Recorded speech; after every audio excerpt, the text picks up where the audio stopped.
केंद्रीय जल शक्ति मंत्री गजेंद्र सिंह शेखावत आज एक दिवसीय दौरे पर जोधपुर पहुंचे। उन्होंने शनिवार को आयोजित होने वाले भव्य होली स्नेह मिलन समारोह की तैयारियों का जायजा लिया। शेखावत ने समारोह के संबंध में भाजपा कार्यकर्ताओं के साथ चर्चा की। जल शक्ति मंत्री गजेंद्र सिंह शेखावत ने बताया कि भारतीय जनता पार्टी कार्यकर्ताओं की पार्टी है और दिवाली स्नेह मिलन के दौरान मोरबी हादसे होने के कारण सभी स्नेह मिलन कार्यक्रम स्थगित कर दिए गए थे। इस कारण इस बार होली पर जोधपुर शहर की तीनों विधानसभा क्षेत्रों का एक संयुक्त कार्यकर्ता स्नेह मिलन रखा गया है। इस सम्मेलन में भाजपा का बूथ स्तर के कार्यकर्ताओं को पार्टी के वृहद स्वरूप की जानकारी मिले, साथ ही वह अपने वरिष्ठ कार्यकर्ताओं से मिले। इसके लिए यह कार्यक्रम आयोजित किया जा रहा है। इस कार्यक्रम में भाजपा प्रदेश प्रभारी अरुण सिंह को निमंत्रण दिया गया है। वहीं इसके अलावा कई प्रदेश पदाधिकारी भी इस कार्यक्रम में शिरकत करेंगे। उन्होंने कहा कि इस कार्यक्रम को चुनाव से जोड़कर देखना गलत है। भाजपा चुनाव के दौरान नहीं बल्कि हर समय आमजन के बीच रहकर काम करती है।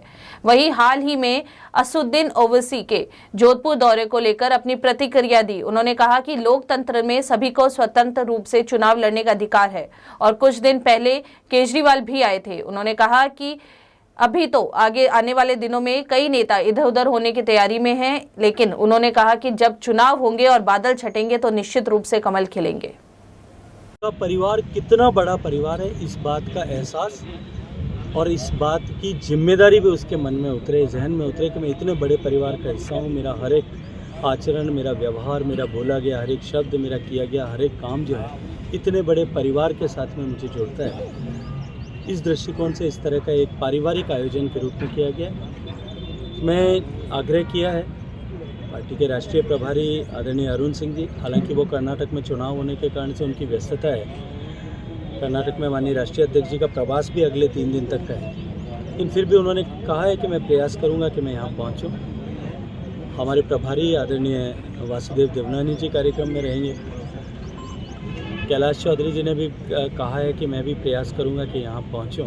इसके अलावा जोधपुर लोकसभा क्षेत्र के सभी विधानसभाओं के हमारे विधायक, पूर्व विधायक, सभी वरिष्ठ नेता, हमारे पूर्व सांसद आदरणीय जसवंत सिंह जी, आदरणीय रामनारायण डूडी जी, आदरणीय नारायण लाल पंचारिया जी, ये सभी लोग जितने वरिष्ठ लोग, और तय कोशिश ये की है कि पिछले इतने वर्षों में भारतीय जनता पार्टी के साथ में जो भी 2 कदम चला है जनसंघ के ज़माने से लेकर के आज तक, और वो आज अगर चलने की स्थिति में तो उन सब लोगों को इस पारिवारिक जो है समागम में एक साथ सबको एकत्रित आना चाहिए। 75 सभी कार्यकर्ताओं का सम्मान भी यहाँ करके क्या मुझे लगता है कि ये औपचारिक किसी सम्मान या समारोह इस तरह का कार्यक्रम नहीं है, शुद्ध रूप से पारिवारिक स्नेह मिलन है। आगामी विधानसभा चुनाव को लेकर के एक तैयारी के रूप में कार्यकर्ताओं में नया जोश हो, इसको लेकर के भी ये मैं ऐसा मानता हूँ कि राजनीतिक क्षेत्र में जो कुछ भी किया जाता है अंततः समाज और विशेष रूप से हम मीडिया के बंधु उसको चुनाव के साथ में जोड़ करके देखते हैं।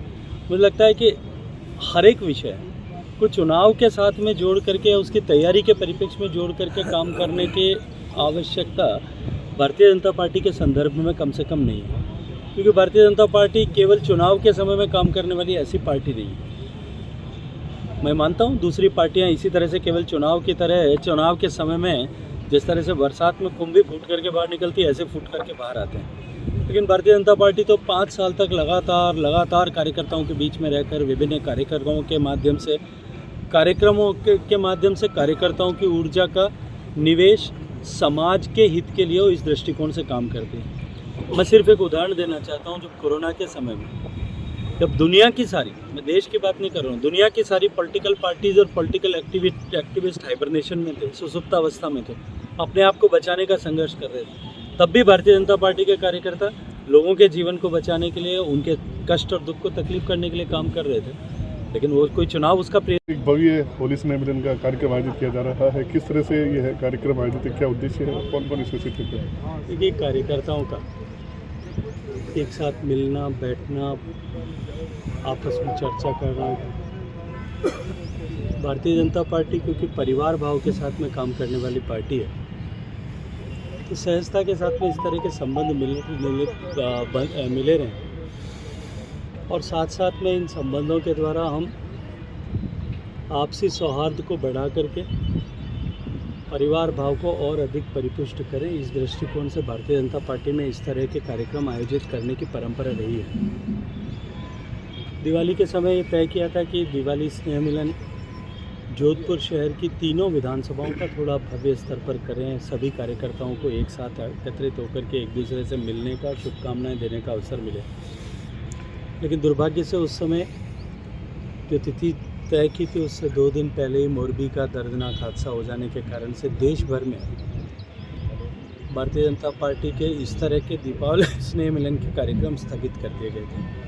माननीय प्रधानमंत्री जी ने स्वयं आग्रह से कहा था कि क्योंकि इतना बड़ा हादसा हुआ है, सैकड़ों लोगों की ज़िंदगी गई है, सैकड़ों परिवारों में एक साथ गम के बादल छाए हैं और क्योंकि हम सभी एक परिवार हैं इसलिए हम कहीं खुशी मनाएं ये उपयुक्त नहीं है। तो जो दिवाली पे नहीं कर पाए थे इसलिए होली के अवसर पर एक बार सभी लोगों के लिए इस तरह के कार्यक्रम की शुरुआत की है। पहले स्थानीय स्तर पर, कुछ विधानसभाओं के स्तर पर, कहीं मंडल के स्तर पर इस तरह के कार्यक्रम होते थे, लेकिन पूरे शहर के तीनों विधानसभाओं का एक साथ कार्यक्रम हो और जो कार्यकर्ताओं का बृहद परिवार है, भारतीय जनता पार्टी आज बूथ तक और बूथ पर भी बूथ की पूरी 21 लोगों की समिति तक भारतीय जनता पार्टी का व्याप बढ़ा है। एक बार जोधपुर शहर की भारतीय जनता पार्टी का बूथ की इकाई में काम करने वाला 21वें नंबर का कार्यकर्ता, जो 21 कार्यकर्ताओं की सूची है, वो भी आकर के भारतीय जनता पार्टी के परिवार के वृहद रूप को देखे। और जिस तरह से महाभारत के युद्ध में भगवान श्री कृष्ण ने गीता का ज्ञान देने के बाद में, गीता का उपदेश देने के बाद में अर्जुन को अपने महत्ता को साक्षात्कार कराने के लिए वृहद रूप का दर्शन दिया था।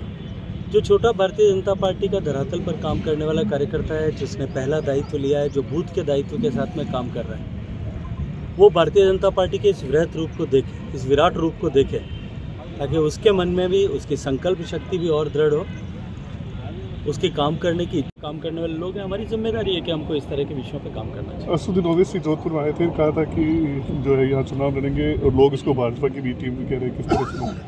हाँ, देखिए, बी टीम और सी टीम और डी टीम में इन विशेष में विश्वास नहीं रखता, लेकिन ये खुला मैदान है और लोकतंत्र के इस समर में सबकी अपनी अपनी आकांक्षाएं, अपेक्षाएं, उत्कंठाएं, इच्छाएं और जो होती हैं, सब अपनी अपनी आकांक्षाओं की पूर्ति के लिए लोकतंत्र के इस समर में जो हाथ आजमाएंगे। अभी थोड़े दिन पहले अरविंद केजरीवाल साहब भी आकर के गए थे, एक लंबा चौड़ा भाषण वर्तमान सरकार को लेकर के देके गए थे। ओवैसी साहब आए थे, उन्होंने भी यहाँ पे बाड़मेर में सब जगह पे कार्यक्रम किए हैं। अभी मुझे लगता है कि कुछ लोग और भी नए आने वाले, कुछ जो इधर उधर खड़े हैं, पॉलिटिकल पार्टीज़ में खड़े हैं, वो भी शायद कुछ नई रास्ते खोजने की कोशिश कर रहे हैं। अभी जैसे जैसे चुनाव नज़दीक आएगा, बादल छटेंगे, जब चुनाव के बादल छटेंगे तब जो है सूरज निकलेगा, और जब सूरज निकलेगा तो ये एक चीज़ अवश्यम भावी है कि कमल